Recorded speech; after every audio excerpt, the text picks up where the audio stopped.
Bonjour, une vidéo donc pour illustrer le chapitre La vie fixée des plantes et la reproduction.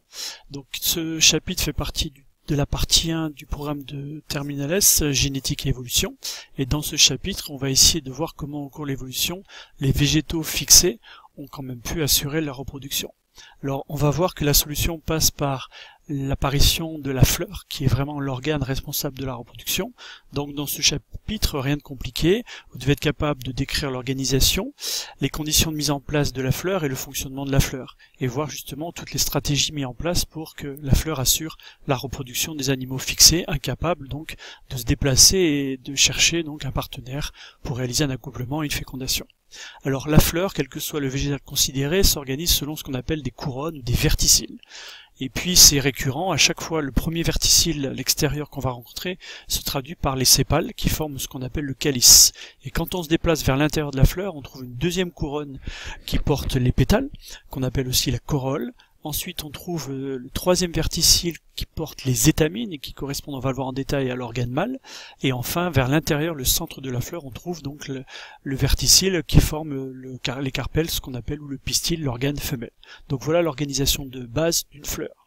Donc vous, ce que vous devez être capable d'expliquer, c'est les conditions de mise en place de cette fleur. En fait, la fleur naît d'un bourgeon qui va se développer et donner naissance à la fleur. Voilà un exemple de bourgeon floral. Et l'idée, c'est que ce bourgeon, évidemment, est composé de cellules. Dans ces cellules, il y a des gènes, et on a démontré qu'il y a 3 gènes qu'on appelle des gènes du développement, comme les gènes OX chez l'homme, par exemple. Et bien, ces 3 gènes du développement, appelés chez le végétal ABC, vont être responsables pour leur expression du développement des 4 couronnes de toutes les fleurs. Et vous devez connaître et être capable d'expliquer ce modèle donc des gènes ABC. Donc ce modèle, on le présente sur le document. Ce modèle, donc là vous retrouvez les 4 couronnes, la couronne des sépales, pétales, étamines, carpelles d'une fleur. Et l'idée c'est que pour traduire cette organisation en sépales, on va faire intervenir les 3 gènes. L'idée clé, c'est que s'il y a dans les cellules de bourgeon floral exclusivement le gène A qui s'exprime, ce gène A qui s'exprime va conduire à la mise en place des sépales. Par contre, si vous avez l'expression conjointe du gène A et du gène B, ici A et B s'expriment, les cellules vont évoluer sous forme de pétales. Donc je répète, l'expression conjointe dans les cellules du bourgeon floral du gène B et A va donner naissance aux pétales. Par contre, si on a dans les cellules du bourgeon floral l'expression conjointe du gène B et du gène C, et cette expression conjointe, gène B, gène C, produit les étamines. Et enfin, dans le centre du bourgeon floral, s'il n'y a que le gène C qui s'exprime dans les cellules, cette expression seule du gène C conduit au pistil. Voilà ce qu'on appelle le modèle des gènes du développement ABC. Alors, on peut traduire ça par ce tableau, où on retrouve, donc c'est l'espèce qui a servi à élaborer ce modèle. On retrouve les 4 couronnes, sépales vers l'extérieur, pétales, étamines, carpelles au centre de la fleur, on parle de couronne, et ici vous avez les 3 gènes qui s'expriment. Et donc en grisé, on a grisé le gène qui s'exprime. Quand il y a donc dans la première couronne de cellules du bourgeon floral que le gène A, ça donne naissance au sépale, ici en vert. Ensuite, dans la deuxième couronne, si dans les cellules s'expriment simultanément, conjointement, le gène A et le gène B, ça donne les pétales. Ensuite, dans la troisième couronne s'exprime le gène B et C, ça va donner naissance aux étamines, troisième couronne, et la partie centrale, la couronne centrale, s'il y a dans les cellules de la couronne centrale que le gène C, ça donne le pistil. Donc là on retrouve l'organisation de base de la fleur. Ici, la même chose sous forme d'un diagramme floral. Alors vous, dans certains exercices du bac, vous pouvez être amené donc à raisonner sur différents mutants, et de voir comment, avec le modèle ABC, on peut expliquer la mise en place du mutant. Donc ici j'ai pris l'exemple du mutant Agamus epistillata. Donc chez ce mutant, en fait, voilà l'organisation du diagramme floral, la fleur, et voilà l'expression en fait des différents gènes. Ce qui est remarquable, c'est que chez cette espèce, le gène C, cette variété, le gène C ne s'exprime pas. Du coup, sur la première couronne, on trouve exclusivement le gène A qui s'exprime et qui donne naissance au sépale, c'est normal. Dans la deuxième couronne s'exprime A et B, ce qui conditionne la mise en place des pétales, ce qui est normal. Par contre, dans les 2 couronnes centrales, normalement on a l'expression du gène B, C, ou C seulement, mais là en fait, comme il n'y a pas de gène C, le gène A s'exprime encore avec le gène B. Donc on va retrouver en fait une couronne de pétales. Et enfin, dans la dernière couronne, la couronne centrale, comme le gène C ne s'exprime pas, Par contre, le gène A, lui, s'exprime, et donc on retrouve que des sépales. Donc vous voyez, la mise en place de ce mutant repose sur une expression différente des gènes, et là en fait, le gène C ne s'exprimant pas, il redistribue l'expression du gène A et du gène B, ce qui donne naissance à ce mutant. Un autre exemple, le mutant pistillata. Ici, d'après le tableau d'expression des gènes, on remarque que c'est le gène B qui s'exprime pas. Du coup, on va avoir une redistribution aussi de l'expression des gènes A et C. Dans les deux premières couronnes, on a le gène A seulement qui s'exprime. Donc on va retrouver des sépales, puisque gène A seul c'est sépale. Et par contre dans les deux couronnes centrales, comme il n'y a pas le gène B, en fait le gène C va s'exprimer sur ces deux couronnes centrales. Donc dans les cellules, il n'y a que le gène C qui s'exprime, ce qui se traduit par une expression sous forme de pistil. Et donc dans la partie centrale se développent exclusivement des pistils, d'où le terme de pistillata. Donc voilà comment, en modifiant l'expression des gènes A, B, C, on peut modifier la morphologie des végétaux, des fleurs. Voilà, donc pour revenir à l'organisation des fleurs, on va pousser un peu notre travail, on va s'intéresser justement aux pistils, aux étamines. Alors les étamines, rappelez-vous, c'est l'organe reproducteur mâle. Les étamines en fait sont composées de deux parties, ce qu'on appelle le filet, une petite tige, et les anthères. Et dans les anthères, on va le voir, c'est là qu'on trouve du pollen. Ça représente ce qu'on appelle l'organe mâle. Et vous vous rappelez, le pistil, donc ça correspond à l'organe reproducteur femelle. Le pistil comprend le stigmate, une petite tige qu'on appelle le style, l'ovaire, et dans l'ovaire, on retrouve l'ovule. Donc ça, c'est l'organisation de la fleur, classique, et on retrouve bien les deux organes. Donc en fait, la plupart des fleurs des végétaux sont hermaphrodites, puisqu'elles portent à la fois l'appareil reproducteur mâle et femelle, mais c'est pas pour autant que la fécondation, l'autofécondation est très présente. En fait, au cours de l'évolution, pour assurer la diversité génétique, les végétaux donc vont bloquer l'autofécondation et vont pousser les individus donc à réaliser une fécondation croisée. Et on va voir évidemment que cela pose d'autres contraintes.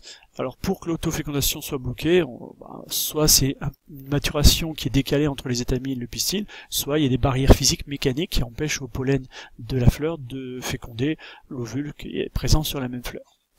Alors, si on va un peu plus loin sur ces organisations, l'organisation de la fleur, ici on retrouve l'étamine, qui correspond à l'organe mâle. Dans les anthères, je l'ai dit, il y a ce qu'on appelle des grains de pollen. Il y a des milliers et milliers de grains de pollen qui sont des petites structures très légères. Et à l'intérieur du grain de pollen, il ne faut pas se tromper, à l'intérieur du grain de pollen, c'est là que l'on va trouver le gamète mâle, la cellule haploïde, l'équivalent du spermatozoïde. Donc un grain de pollen, en fait, n'est pas directement le spermatozoïde. Un grain de pollen transporte, en fait, le gamète mâle, ce qu'on appelle la cellule haploïde. Pour le pistil, qui est l'organe reproducteur femelle, on a donc dans l'ovaire des ovules, et là aussi l'ovule n'est pas le gamète, l'ovule contient le gamète femelle, ici, donc la cellule haploïde, l'équivalent de l'ovocyte chez nous. Et donc pour que la reproduction se fasse chez les végétaux, il faut que la fécondation se fasse entre le gamète mâle et le gamète femelle. Et au cours de l'évolution, le boulot est dédié au grain de pollen. C'est le grain de pollen qui va être transporté, on va voir de quelle manière, pour venir au contact du pistil, assurer la fécondation avec le gamète femelle. Donc il nous reste à expliquer justement le transport du pollen. Ce pollen donc est transporté soit par le vent, d'où son faible poids lui assure un transport assez facile par par le vent, donc transport par le vent, transport par les animaux, insectes, par exemple ici, les abeilles, et voilà, donc c'est assez simple, dispersion du pollen. Donc de cette manière, le pollen peut rencontrer le pistil. Alors vous avez aussi une notion importante parfois présentée dans ce paragraphe, qui est la coévolution. On peut montrer que au cours de l'évolution, il y a une évolution conjointe, d'où le terme de coévolution, entre l'insecte pollinisateur et la fleur. Ici, c'est l'exemple de cette mouche qui a développé une trompe qui a vraiment la morphologie de la fleur. Et donc, pour aller récupérer le nectar, il n'y a que cet insecte qui a cette capacité de récupérer le nectar. Donc cet insecte est complètement lié à la fleur, et la fleur a besoin de cet insecte pour la polliniser. Il y a une évolution conjointe entre ces deux espèces. La même chose pour les abeilles ont développé des sacs pollinis là, qui ont pour fonction de récupérer le pollen et de transporter vers la ruche. Il y a une coévolution là aussi entre les abeilles et certaines fleurs. Donc lorsque le pollen est transporté, on l'a vu, il va venir au contact du pistil. Donc là j'ai remis l'organisation du pistil. On retrouve le stigmate, le style, l'ovaire et l'ovule. Donc le pollen est arrivé par le vent ou par un insecte à se déposer sur le stigmate. du coup le pollen va pouvoir germer, c'est la partie évidemment à la même espèce que le pistil, et le grain de pollen va germer et va former ce qu'on appelle un tube pollinique. Le tube pollinique est une croissance du grain de pollen pour assurer le transport jusqu'au contact du gamète femelle. Donc ici vous avez dans l'ovule le gamète femelle, l'équivalent de l'ovocyte, et le grain de pollen, le tube pollinique plus précisément, va acheminer jusqu'au niveau jusqu'au contact du gamète femelle, le gamète mâle, pour justement que la fécondation se réalise. Donc la fécondation va avoir lieu de cette manière. Donc il faut d'abord évidemment transporter le pollen d'une fleur à une autre fleur. Ce pollen doit germer, former le tube pollinique pour que le gamète mâle soit acheminé au contact du gamète femelle pour que la fécondation soit possible. Alors suite à la fécondation, on va avoir une évolution de la fleur. Donc toute la fleur en fait qui est représentée ici par le pistil va évoluer pour former ce qu'on appelle le fruit. L'ovaire, lui, qui est va évoluer pour former la paroi du fruit, soit un fruit charnu, fruit sec. Et dans ce fruit charnu ou sec, on va avoir donc l'ovule fécondé qui va donner ce qu'on appelle la graine. Voilà comment vont évoluer les structures de la fleur. Alors pour finir cette reproduction, il faut juste parler aussi, ne pas oublier ce qu'on appelle la dispersion des graines, puisque les graines c'est l'embryon, la graine contient des réserves et l'embryon doit germer pour donner naissance à un nouvel organisme, et donc pour que cette naissance, cette germination se fasse au mieux, et les graines vont être transportées pour pas subir la concurrence de la plante mère, et vous avez là aussi pour l'évolution différentes stratégies pour le transport des graines, le vent. Les fruits ont développé des structures qui assurent via le vent le transport des graines. Vous avez le transport des graines par l'eau, vous avez le transport des graines par les animaux. L'objectif c'est de disséminer les graines pour que la germination se fasse. En conclusion, on peut faire une synthèse entre les deux vidéos sur la vie fixée des plantes. Vous rappelez qu'il y a des contraintes, il y a 3 contraintes à vivre fixées.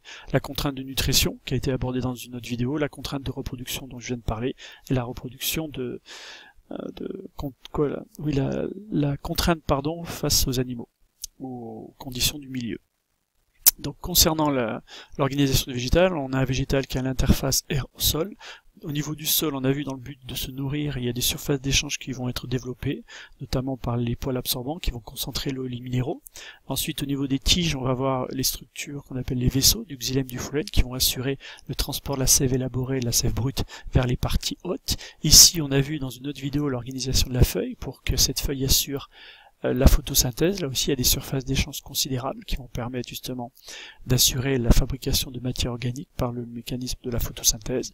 Et on vient de voir qu'au niveau des bourgeons, ces bourgeons peuvent évoluer en fleurs, que la fleur est l'organe de reproduction via les étamines et le pistil dans lequel se trouvent les ovules. La pollinisation et la fécondation va assurer la reproduction de ce végétal. Donc on voit bien que malgré la vie fixée, les végétaux ont développé évidemment des stratégies qui leur permettent de se nourrir et de se reproduire.